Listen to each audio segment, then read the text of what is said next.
Bonjour à tous. Bonjour à tous. Bonjour à tous. Je suis content de vous voir ce matin. Même s'il n'y a pas de soleil, on est correct? Oui, c'est bon. On est prêt à écouter. On est prêt à écouter la parole de Dieu? Amen. Alors, prions ensemble.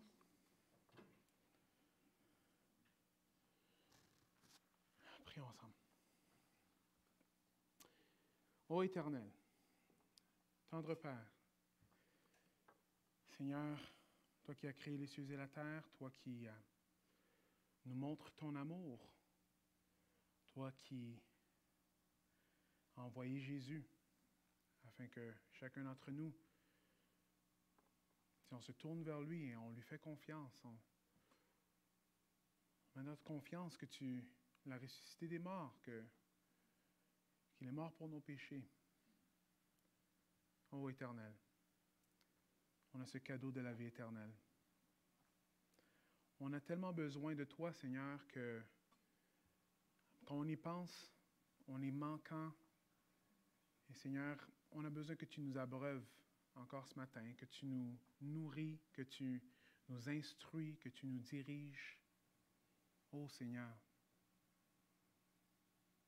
sans toi, où serions-nous? C'est vrai qu'il y a un adversaire qui cherche qui dévorer. Mais Seigneur, je te prie qu'on puisse se cacher dans la croix. On puisse se cacher dans le sacrifice que tu as fait pour nous, Seigneur. Dans ta main. Parce qu'en toi, on est plus que vainqueurs, Seigneur. On prie ça en ton nom, Jésus. Amen.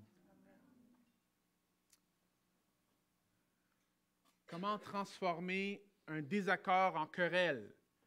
Si vous pensez que vous venez à l'Église et que c'était juste des affaires positives, écoutez bien ce que je vais dire en ce moment. Alors, comment on peut transformer juste un désaccord et que ça devienne une querelle? OK? Alors, assurez-vous de développer et de maintenir une peur des conflits. Laissez vos sentiments s'accumuler afin que vous soyez dans un esprit explosif. Et c'est sûr et certain que vous allez avoir une querelle. Comment transformer un désaccord en querelle? Si vous devez exprimer vos préoccupations, soyez aussi vague que possible afin que l'autre personne ne peut rien faire de pratique pour changer la situation. Comment changer un désaccord en querelle? Supposez que vous connaissez tous les faits et que vous avez raison tout le temps. Utilisez des versets bibliques pour montrer à quel point que vous avez raison. Et parlez pendant la plupart de la conversation. Est-ce qu'il y en a ici qui ont déjà eu des querelles? Sinon, faites ça, vous allez en avoir. Comment transformer un désaccord en querelle? Alors, accrochez-vous avec ténacité à toutes les preuves que vous pouvez trouver qui montrent que l'autre personne est dans l'erreur et que vous avez encore raison. Right? Ou renvoyez la balle. Dites à la personne que, bon, finalement, on voit que je suis mis au pied du mur, alors je ne suis juste pas capable de régler le problème. Comment qu'on fait pour transformer un désaccord en problème, en querelle? Alors, ce qu'on voit ici, c'est que les conflits, est-ce que tout le monde a déjà eu un conflit dans sa vie? Oui. Alors, il y en a qui n'ont pas eu de conflit. Vous voulez venir prêcher? Est-ce qu'on a besoin d'entendre? Non. Alors, les conflits, tout le monde les vit, mais vous voyez, souvent, pour les résoudre, on ne regarde pas toujours à la bonne place. Vous voyez? Parce qu'on peut faire le contraire de tout ce qui a été dit sur cette liste-là et quand même pas venir au cœur du conflit. Manquer certaines choses et pas bien analyser ce qui est en train de se passer. Alors, on va souvent entendre des choses comme mais, elle me parle d'une certaine façon qui me manque de respect, ou il ne veut jamais m'écouter, ou il n'est pas transparent, ou elle pense juste à elle-même.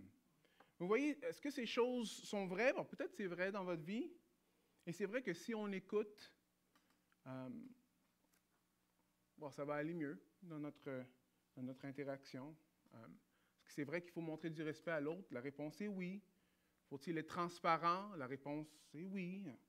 Faut-il ne pas être centré sur nous-mêmes, spécialement en couple, même avec des amis? La réponse est oui, et ça peut aider. Par contre, quand on a juste en vue ces choses-là dans un conflit, des fois, on peut vraiment passer à côté de ce qui est vraiment en train de se passer. Regardez comment que ça le dit dans Éphésiens 6, 11 et 12. Ça veut dire ceci: revêtez-vous de l'armure de Dieu afin de pouvoir tenir ferme contre toutes les ruses du diable, car nous n'avons pas à lutter contre des êtres de chair et de sang, mais contre les puissances, contre les autorités, contre les pouvoirs de ce monde de ténèbres et contre les esprits du mal dans le monde céleste. Alors, vous voyez, on peut être capable d'identifier certaines choses dans un conflit, mais ça peut juste être superficiel. Parce qu'ici, ce que ça nous montre dans ce texte-là, c'est qu'on n'a pas à lutter juste avec la personne qui est en avant de nous. On n'a pas à lutter juste avec le problème qu'on a avec notre voisin ou le problème qu'on a avec notre collègue de travail. Par contre, ce qu'on voit ici, on a à lutter contre des puissances, les autorités, les pouvoirs des ténèbres de ce monde. Est-ce que vous voyez? Parce que si on analyse les choses juste d'une façon superficielle, mais on n'analyse pas la chose entièrement, alors on ne va jamais aller au fin fond du problème. On va manquer la marque. On va marquer la marque. Alors, je crois que c'est ça que l'auteur aujourd'hui, dans l'Apocalypse, essaie de nous montrer, mais dans sa vision, c'est ça qu'il va nous montrer. Il va nous montrer qu'il y a un combat qui est encore plus profond. Encore plus profond. Jusqu'à date, on a passé à travers l'Apocalypse. Non? Non. OK. Non? Ah, voilà, oui. On a passé à travers l'Apocalypse. On a fait de 1 jusqu'à 11. Et aujourd'hui, on va faire le chapitre 12. Alors, chapitre 1 à 3, il y a le prologue. Et après, il y a aussi les 7 églises. Les 7 églises. On a vu que Jésus-Christ a donné une révélation à Jean. Une révélation, ça veut dire un apocalypse. C'est ça que ça veut dire. Alors, Jean a eu un apocalypse, une révélation que Jésus-Christ lui a montrée. Il a écrit des lettres aux 7 églises de l'Asie mineure, c'est 7 vraies églises. Et cette lettre-là, dans le fond, ils avaient un message un peu commun, dans le fond, de ne pas se compromettre au siècle présent. Dans le temps romain, c'était vraiment difficile sur beaucoup de fronts. Si on n'était pas allié avec certains temples qui adoraient différents dieux, on avait de la misère à même être capable de manger, être capable de pourvoir à nos besoins. Et dans ces lettres-là, on voit que le Seigneur rappelle aux églises de tenir ferme. Les églises qu'ils ont tenues fermes, il y en a 2 dans les 7, c'était des églises qui étaient sous la persécution. Par contre, Dieu était avec eux et il va rester fidèle avec eux. Alors, le chapitre 4 et 5, c'est Jean qui a une vision du trône de Dieu. Comme pour vous, probablement, et moi, si on était pour décrire le trône de Dieu, on aurait de la misère avec le langage. Et on voit que Jean, lui, utilise ce que lui sait, des pierres précieuses, des lumières, des tonnerres, et on voit que c'est glorieux. Et si on n'est pas convaincu juste par l'image que Jean est en train de nous montrer, finalement, on voit que tous les êtres vivants, tous les êtres, que ce soit des anges, que ce soit des humains, ils adorent Dieu jour et nuit. Saint, Saint, Saint est le Seigneur. Après, on a une autre scène où il y a un livre qui est scellé, ou un rouleau qui est scellé. Et Jean commence à pleurer parce qu'il n'y a personne qui peut ouvrir ce rouleau-là. Personne ne peut l'ouvrir. Et c'est là qu'on a le personnage de Jésus, l'agneau égorgé, l'agneau immolé, qui est le seul qui est digne d'ouvrir le rouleau, le seul qui est digne d'ouvrir le livre. Après, on est rentré dans les 3 sets. Alors, il y a 3 sets. Il y a les 7 sceaux, les 7 trompettes et les 7 coupes. Les 7 coupes. On a vu les 7 sceaux, qui sont les 7 sceaux qui sont sur le livre, qui sont ouverts. Et on a vu que ça représente, dans le fond, une image de quand Jésus-Christ est venu sur la croix, il est ressuscité jusqu'au temps que lui va retourner. Et les 3 sets, c'est comme des cycles qui se reprennent, mais qui expliquent l'histoire d'une façon plus intense et un peu différente. On a vu ça avec les 7 sceaux, on a vu ça avec les 7 trompettes.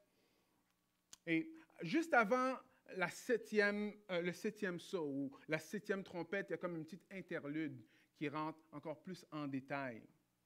Et aujourd'hui, on va voir quelque chose qui est comme entre le deuxième set et le troisième set. Parce que le troisième set, qui sont les 7 coupes de jugement, c'est dans le verset 15 à 16. Aujourd'hui, on est dans le verset 12, chapitre 12, je m'excuse. Et le chapitre 12, on voit que Jean nous montre comme il y a un conflit qui est même plus profond de ce qu'on est en train de voir dans l'Apocalypse. Un conflit qui est là depuis le début des temps. Et ce conflit-là nous aide à comprendre ce que nous, on est en train de vivre en ce moment, nous aide à comprendre ce qui se passe dans le monde aujourd'hui. Aujourd'hui, ce qu'on va faire, c'est qu'on va stationner dans le chapitre 12, on va passer à travers, et on va voir comment que Dieu est bon, et que même aujourd'hui, il protège son Église. Amen? Alors, allons-y. Apocalypse 12. On commence, 1 à 6. Alors, un signe grandiose apparut dans le ciel. C'était une femme. Elle avait pour vêtement le soleil, la lune sous ses pieds et une couronne de 12 étoiles sur sa tête. Elle était enceinte sur le point d'accoucher et ses douleurs lui arrachaient des cris. Là-dessus, un autre signe parut dans le ciel. Et voici, c'était un dragon énorme, couleur de feu. Il avait 7 têtes et 10 cornes. Chacune de ses têtes portait un diadème. Sa queue balaya le tiers des étoiles du ciel et les jeta sur la terre. Le dragon se posta devant la femme qui allait accoucher pour dévorer son enfant dès qu'elle l'aurait mis au monde. Alors elle enfanta un fils, un garçon qui est destiné à diriger toutes les nations avec un sceptre de fer. Et son enfant fut enlevé auprès de Dieu et de son trône. La femme s'enfuit au désert où Dieu lui avait préparé un refuge pour qu'elle soit nourrie pendant 1260 jours. Alors une bataille s'engagea dans le ciel. Michel et ses anges combattirent contre le dragon, et celui-ci les combattit avec ses anges. Mais le dragon ne remporta pas la victoire et ne put maintenir leur position au ciel. Il fut précipité, le dragon, le serpent ancien, qu'on appelle le diable et Satan, celui qui égare le monde entier. Il fut précipité sur la terre et ses anges furent précipités avec lui. Puis j'entendis du ciel une voix puissante qui disait « Maintenant, le temps du salut est arrivé. Maintenant, notre Dieu a manifesté sa puissance et instauré son royaume. Maintenant, son Messie a pris l'autorité en main. Car l'accusateur de nos frères, celui qui jour et nuit les a accusés devant Dieu, a été jeté hors du ciel. Mais eux, ils l'ont vaincu grâce au sang de l'agneau et grâce au témoignage qu'ils ont rendu pour lui, car ils n'ont pas aimé leur vie jusqu'à redouter de mourir. Réjouis-toi donc au ciel, et vous qui habitez au ciel, réjouissez-vous. Mais malheur à la terre et malheur à la mer. Le diable est descendu vers vous, rempli de rage, car il sait qu'il lui reste très peu de temps. Alors, quand le dragon se vit précipité sur la terre, il se lança à la poursuite de la femme qui avait mis au monde ce garçon. Mais les 2 ailes d'un grand aigle furent données à la femme pour qu'elle s'envole vers le désert jusqu'au lieu qui lui est réservé. Là, elle doit être nourrie pendant 1 temps, 2 temps et la moitié d'un temps, loin du serpent. Le serpent vomit de sa gueule derrière la femme de l'eau abondante comme un fleuve, pour qu'elle soit emportée dans ses flots. Verset 16, mais la terre vint au secours de la femme. Elle ouvrit sa bouche et absorba le fleuve que le dragon avait vomi de sa gueule. Alors, furieux contre la femme, le dragon s'en alla faire la guerre au reste de ses enfants c'est-à-dire ceux qui obéissent au commandement de Dieu et qui s'attachent au témoignage rendu par Jésus. Amen. C'est la parole de Dieu. Prions juste 2 minutes. Seigneur, merci pour, encore une fois, cette révélation qui nous révèle ce qui se passe. Je te prie, Seigneur, que tu puisses nous mettre en garde, que tu puisses nous amener à la repentance, Seigneur, qu'on puisse s'attacher à toi et à toi seul. Ô Seigneur, c'est vrai qu'on a un adversaire qui est redoutable, mais tu l'as vaincu. On est plus que vainqueurs en toi, Jésus. Prie ça en ton nom, Jésus. Amen.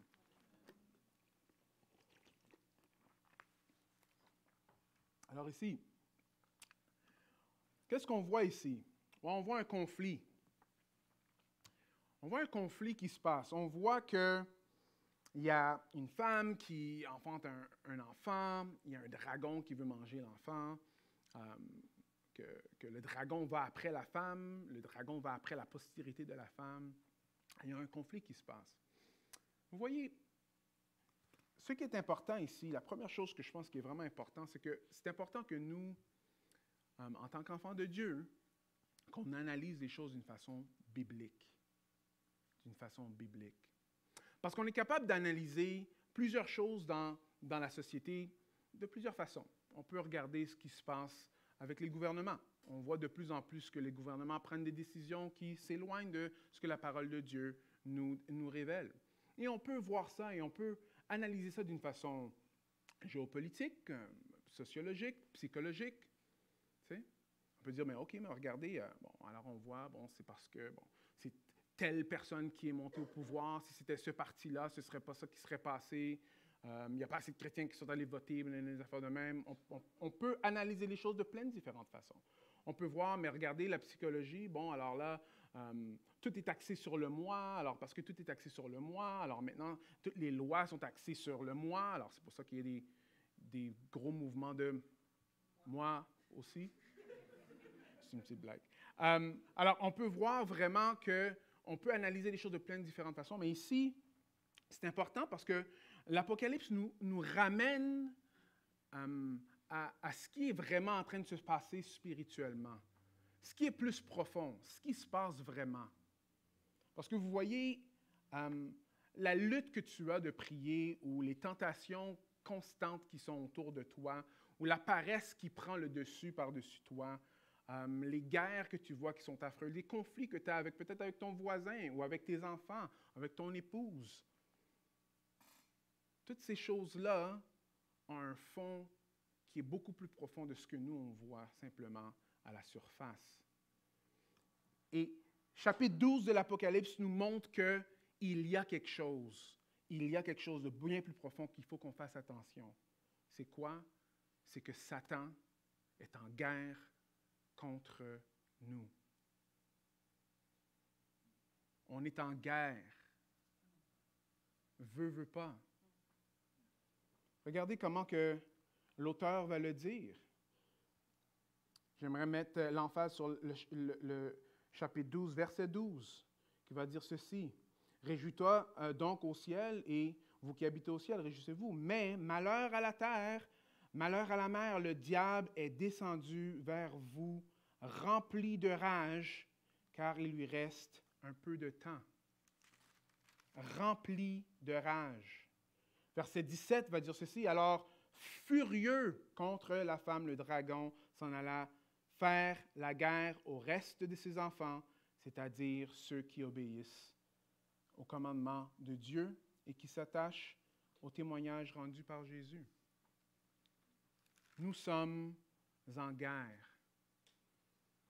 Alors, l'importance de voir les choses d'une façon biblique va nous aider énormément dans notre marche de tous les jours.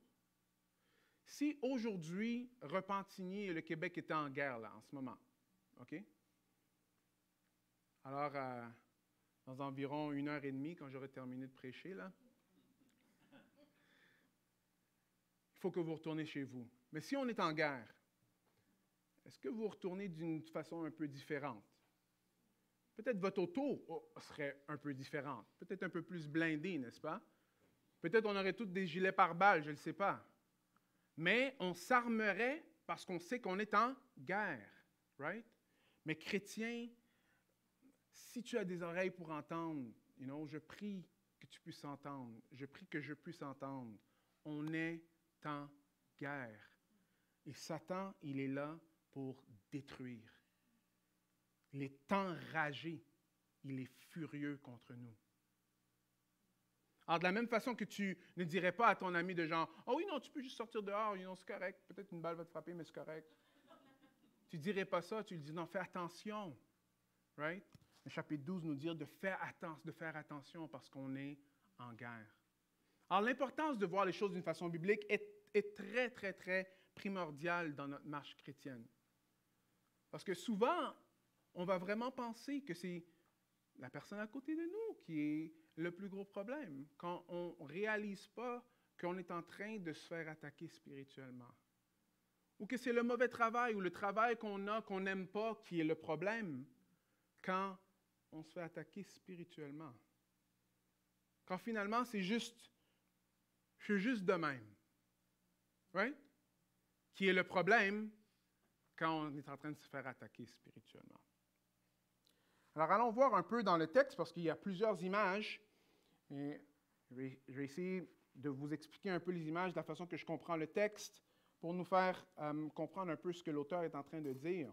Mais l'Apocalypse, comme je l'ai déjà dit dans le passé, est plein d'images.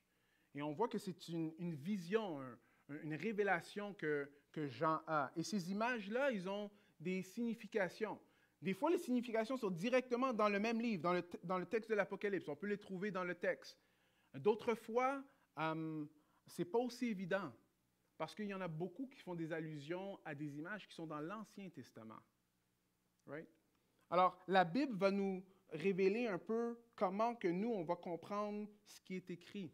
Et quand on commence à comprendre les images, on peut comprendre un peu le flot du texte et qu'est-ce qu'il est en train de dire. Allons voir. Commençons. OK. Alors, 12:1. Alors, un signe grandiose apparut dans le ciel. C'était une femme. Elle avait pour vêtements le soleil, la lune sous ses pieds et une couronne de 12 étoiles sur sa tête. Elle était enceinte sur le point d'accoucher et ses douleurs lui arrachaient des cris. Alors, c'est qui cette femme?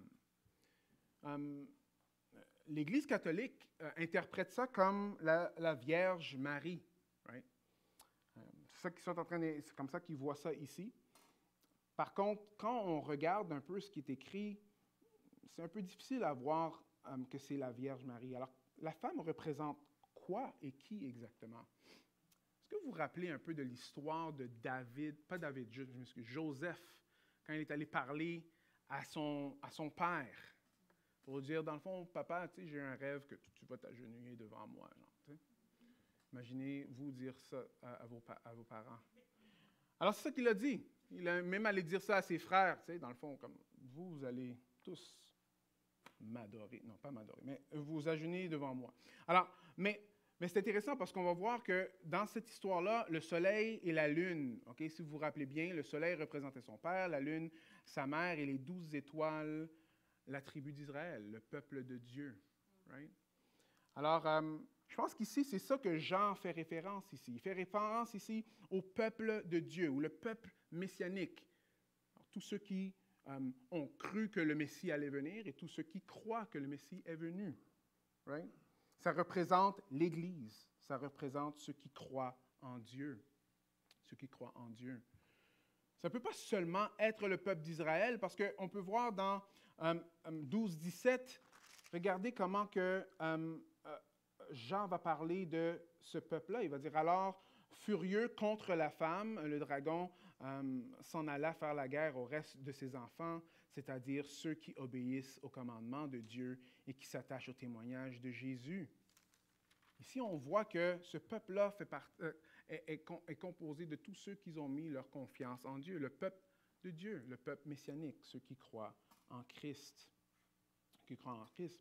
Après, le verset 2 va dire, « Il était enceinte sur le point d'accoucher et ses douleurs lui arrachaient des cris. » Pendant l'Ancien Testament, il y a plusieurs références parce qu'on parle d'Israël qui souffre des douleurs de l'enfantement. Regardez un exemple dans Ésaïe 26, 17. « Nous étions devant toi, ô Éternel, comme une femme enceinte, prête à enfanter, qui souffre et qui crie de douleur. » Alors, le Messie doit sortir d'Israël. Oui, mais il faut qu'Israël passe à travers plusieurs douleurs pour que ça arrive. Alors, ça, c'est le premier personnage qu'on voit, la femme enceinte. Elle est enceinte d'un garçon qu'on va voir plus tard que c'est Jésus-Christ. Et que Jésus-Christ vient au monde. Mais il y a quelqu'un qui veut l'attendre pour lui faire du mal. Maintenant, voilà le deuxième personnage de l'histoire. On va voir là-dessus un autre signe paru dans le ciel, et c'était un dragon énorme, couleur de feu. Mais comment on sait que le dragon énorme, c'est le diable? Alors, si on va dans le verset 9, regardez ce qui est écrit dans le verset 9. Il fut précipité, le grand dragon, le serpent ancien, qu'on appelle le diable et Satan, celui qui égare le monde entier. Alors lui, ici, on voit que Satan, lui, il est le dragon. Quand même assez impressionnant ce qui est écrit, parce que ça dit que le dragon restait là à côté de la femme qui allait accoucher, prête à dévorer son enfant. Dégueulasse, n'est-ce pas? Mais c'est ça que le texte nous montre. Il nous montre que Satan, l'adversaire, veut à tout prix détruire le Messie, veut le dévorer. Dévorer le Messie. Quand on pense à plusieurs choses qui se sont passées dans l'histoire de l'humanité, commençant dans le Jardin d'Éden, on va voir que le serpent ancien, le dragon, Satan, est derrière ce qui se passe. Dans le Jardin d'Éden, on voit que c'est lui, le serpent, qui vient séduire nos premiers parents. Pharaon, quand lui voulait détruire le peuple de Dieu, qui est derrière ça? Encore, le dragon, l'adversaire. Hérode. Hein? Je pense que ça, c'est une image qui est très forte, parce que Hérode, quand Jésus-Christ est venu au monde, qu'est-ce que lui, il a fait? Il voulait tuer Jésus, le Messie qui pourrait venir. Alors, ce qu'il a fait, c'est qu'il a fait tuer tous les enfants qui sont en bas de 2 ans. Dégueulasse, n'est-ce pas? Mm-hmm. Mais comme on voit ici, Satan, le dragon, il est présent à travers les événements de l'humanité. Important de ne jamais perdre de vue qu'il est là, parce que ça va nous aider à avoir une meilleure compréhension de ce qui se passe. Il est le prince de ce monde. Dieu le laisse aller pendant un peu de temps. Et c'est pour ça qu'on voit que le monde est comme il est en ce moment. C'est bon de se rappeler que Satan, lui, il est derrière plusieurs choses, parce que ça nous rappelle aussi la solution que Dieu a donnée, qui est en son Fils, Jésus-Christ. Alors, verset 5. « Or, elle enfanta un fils, un garçon qui a été destiné à diriger toutes les nations avec un sceptre de fer. Et son enfant fut enlevé auprès de Dieu et de son trône. » Alors, j'avais manqué la référence la première fois, mais je l'ai cette fois-ci. Alors, l'Apocalypse 19:15, c'est qui cet enfant-là? Alors, on peut voir dans l'Apocalypse 19:15 qui parle de Jésus, c'est-à-dire de sa bouche sort une épée aiguisée pour frapper les nations. C'est lui qui sera leur berger, car il les dirigera avec un sceptre de fer. Right? Et il va aussi écraser lui-même le raisin dans le pressoir à vin d'une ardente colère du Dieu Tout-Puissant. Il y a aussi le psaume 2, qui est un psaume messianique, qui annonce la venue du Messie, qui va dire ceci. « Avec un sceptre de fer, tu les soumettras comme des vases d'argile, tu les briseras. » Alors, on voit ici que l'enfant, c'est Jésus-Christ. Par contre, il y a quelque chose d'intéressant. Juste après, ça dit « Et son enfant fut enlevé auprès de Dieu et de son trône. » Bon, c'est rapide, ça. Alors ici, dans une phrase, toute la vie de Jésus-Christ est résumée. Right? Alors, et son enfant fut enlevé auprès de Dieu et de son tombe. Mais il y a plein d'autres choses que Jésus-Christ a fait. Mais vous voyez, Jean est en train de nous montrer que la mission que Jésus-Christ avait sur terre, Satan n'était pas capable de l'arrêter. Pas capable de faire quoi que ce soit. Jésus-Christ, lui, il a choisi d'aller jusqu'à la croix. Il a choisi de se laisser crucifier. Il est ressuscité le 3e jour et il est allé à la droite de son Père. Amen. Alors on voit que cet adversaire-là, ce dragon-là, ce serpent ancien-là, n'a aucun pouvoir sur Christ. Vous voyez ici, c'est intéressant, sa queue balayant le tiers des étoiles du ciel. On voit aussi que plus tard dans le conflit, que les anges déchus tombent sur la terre. Vous avez un ange qui est beaucoup plus puissant que toi et moi. Est-ce que vous êtes au courant de ça? Hein? Non? Si vous imaginez un ange, c'est pas comme une petite poupée avec des anges, là, avec un petit... c'est comme on voit le 14 février, là. 13, 14?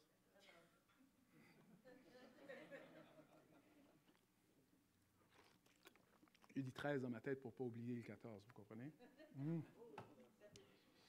Petite stratégie. Mais, alors, des anges sont bien plus forts que nous.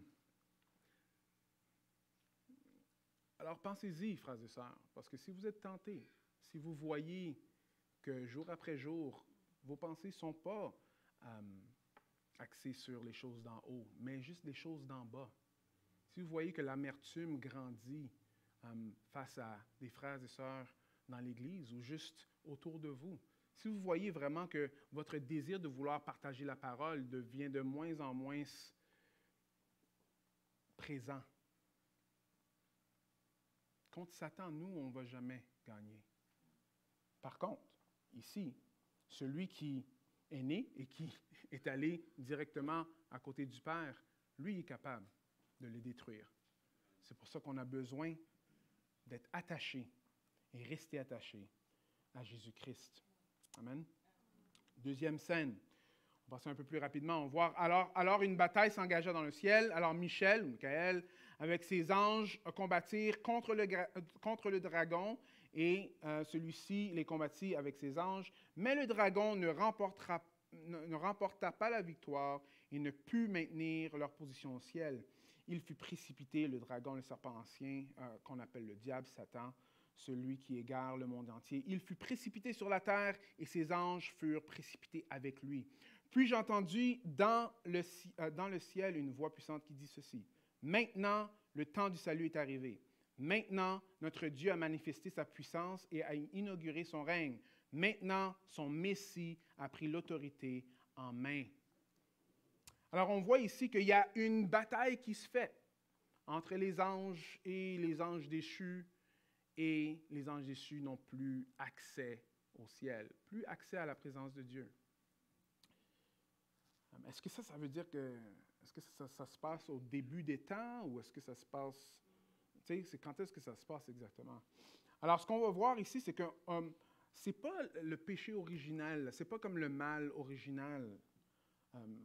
Pourquoi? Parce qu'on voit ici que c'est attaché au fait que Jésus-Christ est mort sur la croix. Écoutez ce que c'est écrit. « Car l'accusateur de notre frère, celui qui, jour et nuit, les a accusés devant Dieu, a été jeté hors du ciel. Mais eux, ils ont vaincu grâce au sang de l'agneau et grâce au témoignage qu'ils ont rendu pour lui, car ils n'ont pas aimé leur vie jusqu'à redouter de mourir. » C'est intéressant parce que quand vous lisez un peu dans la parole de Dieu, vous allez voir, comme même dans Job, vous allez voir que Satan va quand même parler, il va parler à Dieu.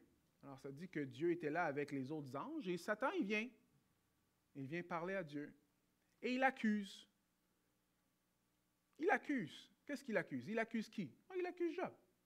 Il dit, tu penses que lui, il veut vraiment te suivre parce qu'il t'aime?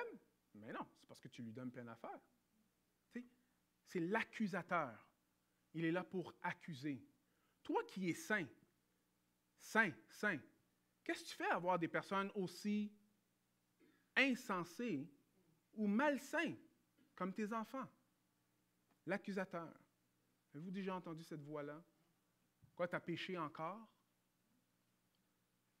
Encore une fois, tu es retourné dans ce même péché-là.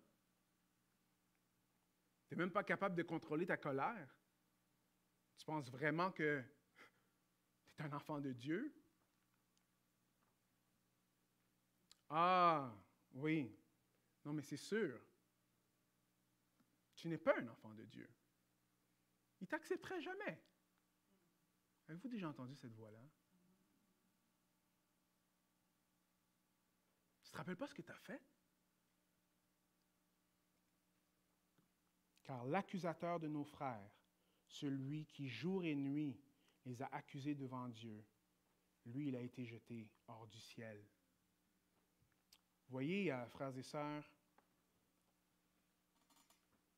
Satan est là pour nous accuser. C'est important de voir les choses d'une façon biblique, parce qu'on sera capable d'identifier quand c'est la voix de Dieu, quand c'est notre voix, ou simplement quand ça vient de Satan, de l'adversaire. Rappelez-vous qu'il est enragé, il est furieux contre nous. Il veut nous détruire. Il veut nous détruire. Il est important de comprendre que lui il est là pour accuser. Il accuse régulièrement. Mais eux, ils l'ont vaincu grâce au sang de l'agneau. Grâce au sang de l'agneau, grâce à ce que Jésus-Christ a fait sur la croix, vous savez que vous n'avez pas besoin de croire ces mensonges-là. Parce que Romains 8, 1 va dire qu'il n'y a aucune condamnation pour ceux qui sont en Jésus-Christ. Alors même si Satan veut condamner, il veut accuser, il veut te rabaisser, il veut te dire plein de choses que Dieu ne t'aime pas, ce n'est pas vrai. Vous savez, on a tendance à vraiment s'écouter beaucoup. Mais souvent, il faut ordonner notre âme de bénir l'Éternel. C'est quand on entend des voix qu'on sait ne vient pas de Dieu. Dis non, moi je suis enfant de Dieu à cause de ce que Jésus-Christ a fait. Pas à cause de ce que moi je peux faire. Pas à cause que je suis plus fin que l'autre à côté. J'ai besoin de m'attacher à Jésus-Christ. Et vous savez, la parole dit que Satan fuira loin de vous. Voyez ici, la mort de l'agneau fait en sorte que le serpent n'a aucun pouvoir. Il perd. Il a perdu sa place au ciel et il est ici enragé. Enragé.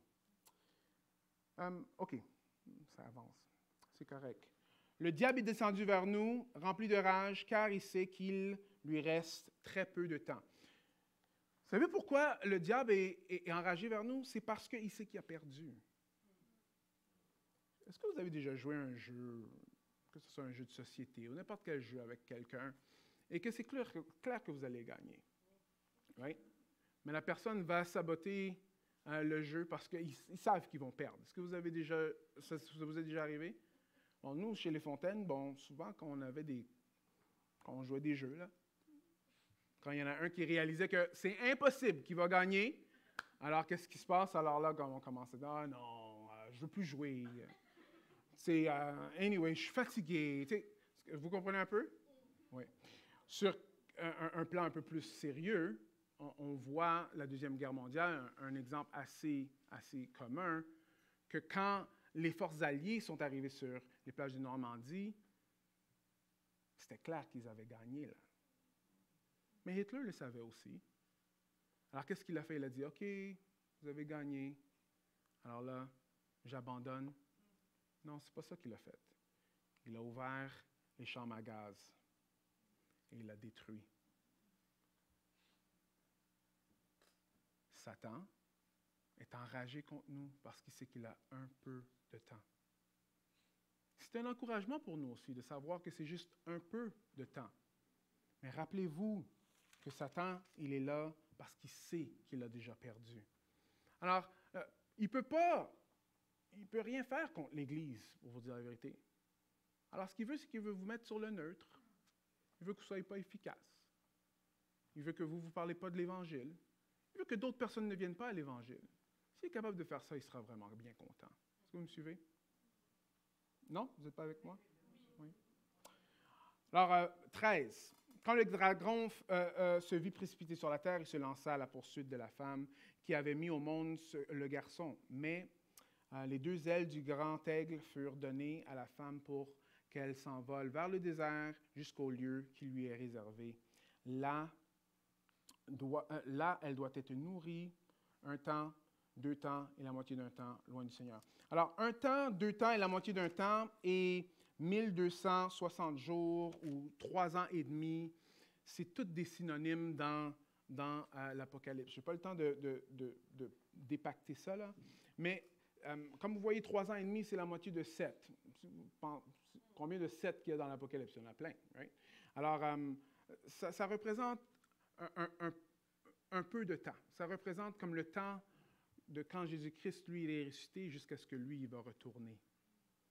Mais ici, c'est intéressant parce qu'on voit que les ailes de l'aigle, qui est utilisé dans l'Ancien Testament pour une image que Dieu est en train de sauver le peuple d'Israël, ici est utilisé pour la femme, pour l'Église. Mais il l'emmène dans le désert. Le désert a comme deux fonctions dans le fond. Right? Vous vous rappelez quand le peuple de Dieu était avec Pharaon, Dieu leur a dit, OK, moi je vais vous emmener vers la terre promise, mais il fallait qu'il passe dans le désert, n'est-ce pas? Désert qui est périlleux, qui est dangereux, qui est difficile à avoir de l'eau, de la nourriture, right? Alors le désert, c'est vraiment une place qui est réellement pas simple. Par contre, c'est aussi la place où est-ce que Dieu a pris soin de son peuple. Est-ce que vous voyez les deux choses? Alors moi, je ne sais pas, dans votre vie, quel désert que tu vis aujourd'hui.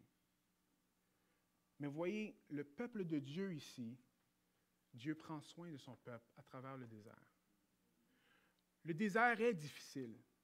Le désert, des fois, est très dangereux. Le désert, des fois, est très décourageant. Par contre, à travers le désert, Dieu prend soin de son peuple. Vous voyez, dans le découragement, Satan aime utiliser le découragement pour nous décourager davantage, right? Pour nous faire douter, pour nous faire perdre la foi. Mais le texte ici nous montre qu'à travers même le désert, le Seigneur prend soin de son Église, prend soin de son peuple. Alors, le serpent vomit de la gueule, de sa gueule, c'est un exemple, de l'eau pour essayer d'emporter la femme dans les flots. Right? Par contre, on voit que la terre vient au secours de la femme. En tout cas, cette image-là, je pense que ça fait référence à l'Exode. Où est-ce que Dieu sort son peuple. Après, il y a la mer, right? Et ils vont mourir. Mais ce qu'il fait, c'est qu'il ouvre la mer et il marche sur la terre ferme, n'est-ce pas? Et c'est comme ça qu'ils sont sauvés. Ici, on voit ici que la terre vient au secours de la femme et le dragon n'est pas capable de la toucher. Alors, furieux contre la femme, dernier verset, le dragon s'en alla faire la guerre au reste de ses enfants, c'est-à-dire ceux qui obéissent au commandement de Dieu. Conclusion.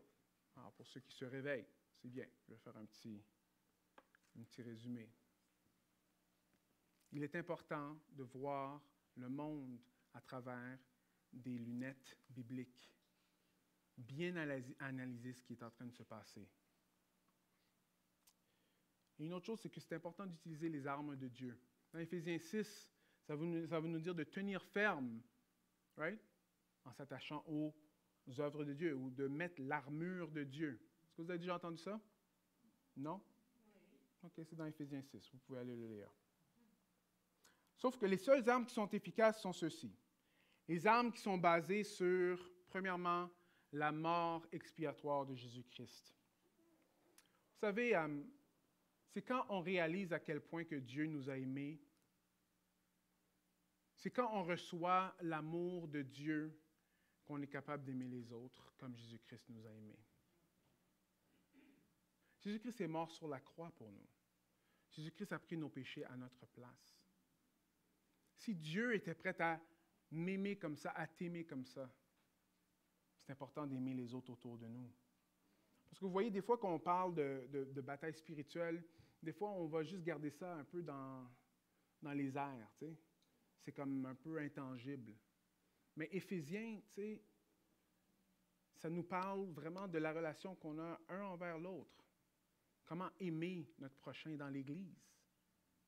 Dans l'Église. À cause de ce que Jésus-Christ a fait pour nous. 2, écoutez pas les accusations du diable. Parce que la parole de Dieu nous dit qu'à cause de ce que Jésus-Christ a fait, Dieu nous voit sans tache, sans défaut. On est des enfants de Dieu. Et comme j'ai dit, il n'y a aucune condamnation pour ceux qui sont en Jésus-Christ.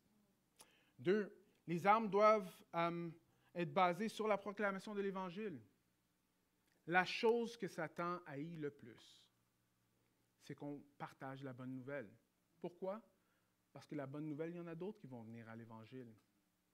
La bonne nouvelle, là, c'est que Jésus-Christ est mort sur la croix pour nos péchés.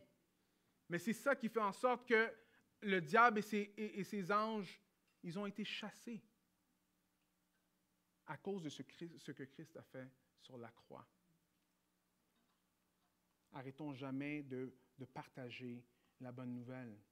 Rappelez-vous que si vous avez peur, ou vous avez des craintes, ou ça ne vous tente pas, ou lire la parole de Dieu, c'est des attaques de Satan. Ce n'est pas vrai. C'est pas vrai. On peut le vivre réellement, mais ce n'est pas vrai. La vérité, c'est que partager la bonne nouvelle, c'est ça que Dieu veut qu'on fasse. Passer du temps dans sa parole, lire la parole, c'est l'arme offensive. La seule arme offensive, l'épée du Saint-Esprit qui est la parole de Dieu. Right?